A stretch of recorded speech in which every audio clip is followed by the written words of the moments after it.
এনসিপির তরুণ নেতৃত্বকে স্বাগত জানিয়ে নিজ নিজ আসন থেকে সরে দাঁড়িয়ে নির্বাচনের আগে এক অনন্য রাজনৈতিক দৃষ্টান্ত স্থাপন করেছেন জামায়াত ইসলামীর একাধিক হেভিওয়েট নেতা।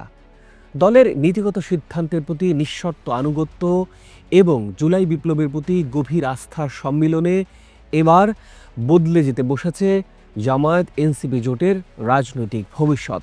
তবে প্রশ্ন থেকেই যাচ্ছে, এই আসন ছাড় কি কেবল দলীয় শৃঙ্খলার ফল, নাকি এর পেছনে আছে আরও গভীর কোনো কৌশলগত হিসাব? 10 দলীয় জোটের এক আসন এক প্রার্থী নীতির আলোকে এমন আত্মত্যাগের উদাহরণ বাংলাদেশের রাজনীতিতে সচরাচর দেখা যায় না। দীর্ঘদিন ধরে রাজনীতির মানে ছিল ক্ষমতা, প্রভাব ও মনোনয়ন দখলের নির্দয় প্রতিযোগিতা। কিন্তু সাম্প্রতিক সময়ে ভোটের মাঠে যে নতুন দৃশ্যপট তৈরি হয়েছে, সেটি এই চিরচেনা ধারণাকে কার্যত উল্টে দিয়েছে।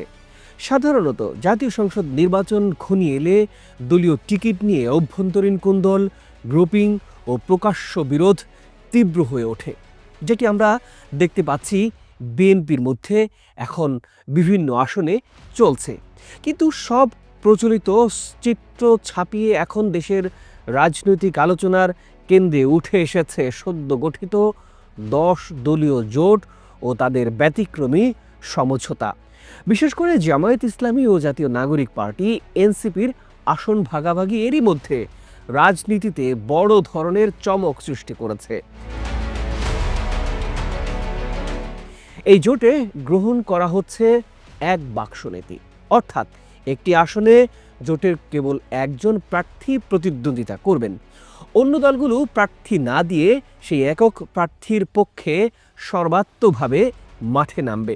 নীতিগতভাবে বিষয়টি যতটা সহজ শোনায়, বাস্তবে কিন্তু সেটি কার্যকর করতে গিয়ে তৈরি হয়েছে একের পর এক আবেগঘন এবং নাটকীয় মুহূর্ত।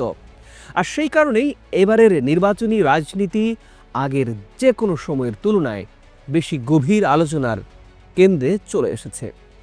প্রিয় দর্শক, আমরা শুরু করব ঢাকা 11 আসনের খবরাখবর নিয়ে। নাহিদের জন্য সরে দাঁড়িয়েছেন জামায়াতের আতিকুর রহমান। আসন্ন নির্বাচনের সবচেয়ে বড় চমকটি এসেছে রাজধানীর ভিআইপি আসন হিসেবে পরিচিত ঢাকা 11 আসনকে কেন্দ্র করে। দীর্ঘদিন ধরে এই আসনে জামায়াত ইসলামীর প্রার্থী হিসেবে প্রস্তুতি নিচ্ছিলেন সাবেক শিবির সভাপতি এবং জামায়াত নেতা অ্যাডভোকেট আতিকুর রহমান।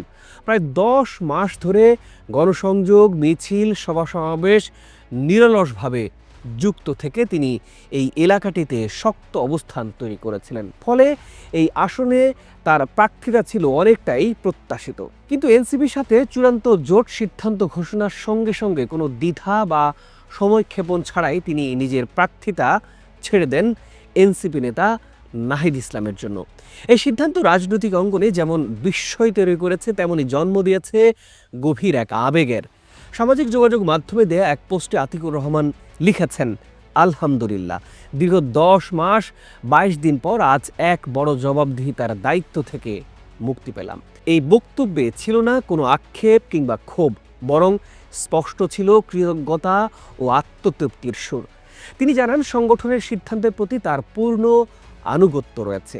ব্যক্তিগত চাওয়া পাওয়ার ঊর্ধ্বে উঠে ইনসাফ ভিত্তিক বাংলাদেশ গড়ার লক্ষ্যে তিনি এই সিদ্ধান্তকে স্বাগত জানিয়েছেন। একই সঙ্গে নাহিদ ইসলামের জন্য প্রকাশ্যে শুভকামনাও জানিয়েছেন তিনি। রাজনৈতিক বাস্তবতায় এমন আত্মসংযম ও সাংগঠনিক শৃঙ্খলার নজির খুব একটা সচরাচর দেখা যায় না। এই ঘটনা প্রমাণ করে এই জোট কেবল ক্ষমতার অঙ্কই নয়, বরং একটি বৃহত্তর আদর্শিক লক্ষ্য সামনে রেখেই এগোচ্ছে।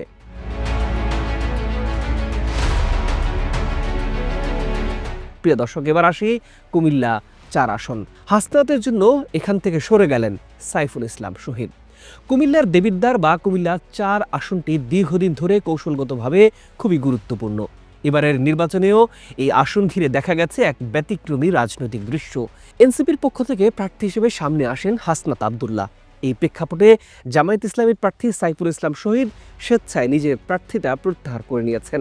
সামাজিক যোগাযোগ মাধ্যমে দেয়া এক পোস্টে তিনি জানিয়েছেন, সংগঠনের সিদ্ধান্তকে সর্বোচ্চ গুরুত্ব দিয়েই তিনি নিজেকে আড়ালে সরিয়ে নিয়েছেন। পাশাপাশি আজীবন দিনের পথে অবিচল থাকার জন্য দোয়ার কথাও উল্লেখ করেছেন। তার বক্তব্য ছিল না কোনো হতাশা, বরং দায়িত্ববোধ ও আত্মনিয়ন্ত্রণের বিষয়টি স্পষ্টভাবে ফুটে ওঠে। রাজনীতিতে তরুণদের জায়গা করে দেওয়ার কথা প্রায়শই শোনা গেলেও বাস্তবে নিজের আসন ছাড়া দৃষ্টান্ত খুবই বিরল। সেই বাস্তবতায় জামায়াত ইসলামীর এই সিদ্ধান্ত রাজনীতিতে এক ব্যতিক্রমী নজির হয়ে থাকছে।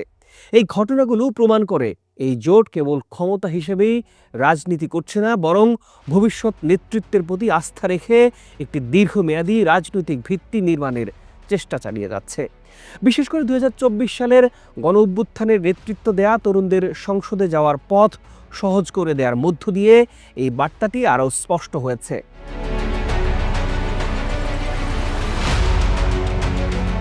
রংপুর 4 ও ঢাকা 13, জোট রাজনীতির বিস্তার। ঢাকা ও কুমিল্লার মধ্যে সীমাবদ্ধ নয় এই প্রবণতা। উত্তরাঞ্চলীয় জোট রাজনীতির একই ছবি স্পষ্ট। রংপুর 4 আসনে এনসিপির সদস্য সচিব আক্তার হোসেনের পক্ষে অবস্থান নিয়েছেন জামায়াত নেতা এটিএম আজম খান। দীর্ঘদিনের শক্ত অবস্থান থাকা সত্ত্বেও বৃহত্তর জোট স্বার্থকে অগ্রাধিকার দেয় স্থানীয় রাজনীতিতে শুরু হয়েছে নতুন আলোচনা। একইভাবে ঢাকা 13 আসনে মাওলানা মামুনুল হকের জন্য জায়গা ছেড়ে দিয়েছেন জামায়াতপন্থী নেতা মোবারক হোসেন। এই ঘটনাগুলো দেখিয়ে দেয় জোটের সিদ্ধান্ত এখন আর কাগজে প্রতিশ্রুতিতেই সীমাবদ্ধ নয়, বরং মাঠ পর্যায়ে কার্যকরভাবে বাস্তবায়িত হচ্ছে। এখানে বড় ছোট দলের হিসাব কিংবা সাংগঠনিক অহংকার মুখ্য হয়ে ওঠেনি, বরং নির্বাচনী সফলতাই হয়ে উঠেছে প্রধান লক্ষ্য। এই বাস্তবতাই প্রমাণ করে জামায়াতের নেতৃত্বাধীন 10 দলীয় জোট লক্ষ্যভিত্তিক রাজনীতির পথে অনেকটাই এগিয়ে গেছে। প্রিয় দর্শক, কারা আছেন এই 10 দলীয় জোটে? কেন এটি গেম চেঞ্জার?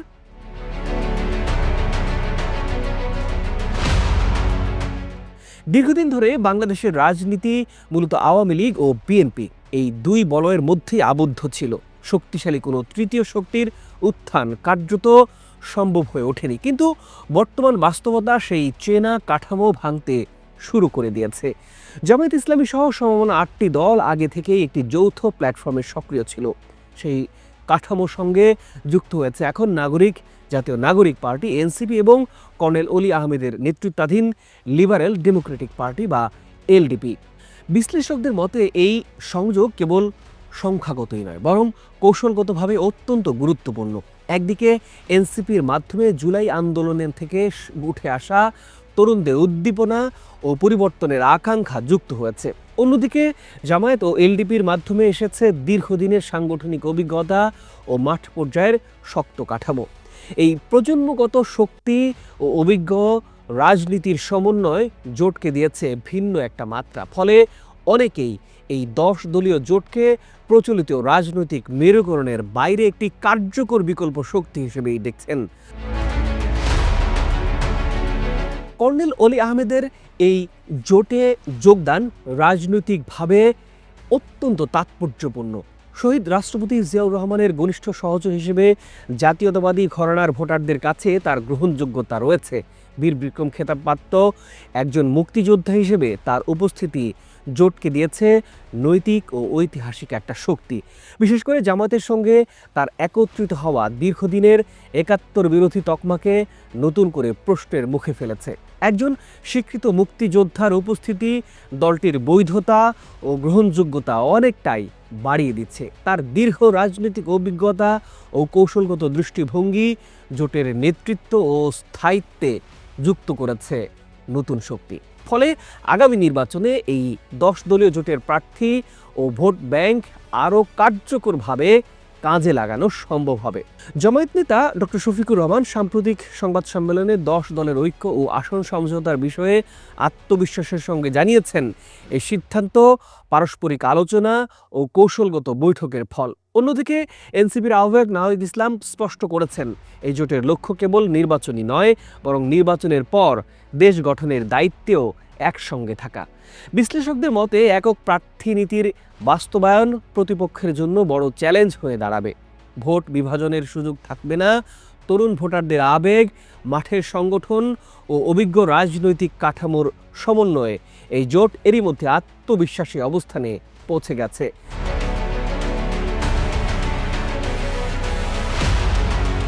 সব মিলিয়ে এই 10 দলীয় জোট কেবল একটি নির্বাচনী জোটই নয়, বরং ভবিষ্যৎ রাজনীতির নতুন দিক নির্দেশনার প্রতিফলন। তরুণ নেতৃত্ব, অভিজ্ঞ রাজনীতি ও ঐক্যবদ্ধ কৌশলের সমন্বয়ে এটি হয়ে উঠেছে এবারের নির্বাচনের সবচেয়ে আলোচিত ও তাৎপর্যপূর্ণ রাজনৈতিক বাস্তবতা।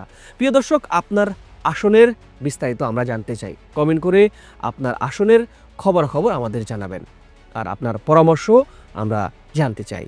আজ এ পর্যন্তই। ভালো থাকুন, সুস্থ থাকুন, চ্যানেলটি সাবস্ক্রাইব করে আমাদের সাথেই থাকুন।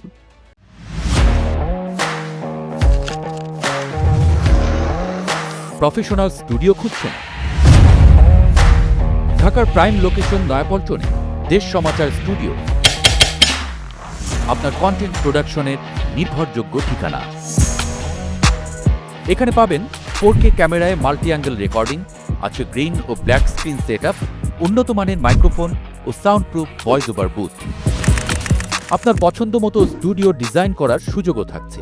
হযরত Shahjalal news content, talk show, interview বা পডকাস্ট, যা কিছুই করেন এখানে পাবেন প্রফেশনাল সেটআপ আর ফুল এডিটিং সাপোর্ট। আপনার চাহিদা অনুযায়ী বুক করতে পারেন আজই। কল কিংবা হোয়াটসঅ্যাপ করুন এই নাম্বারে 017202106557। ভিজিট করুন আমাদের ওয়েবসাইট ও ফেসবুক পেজ।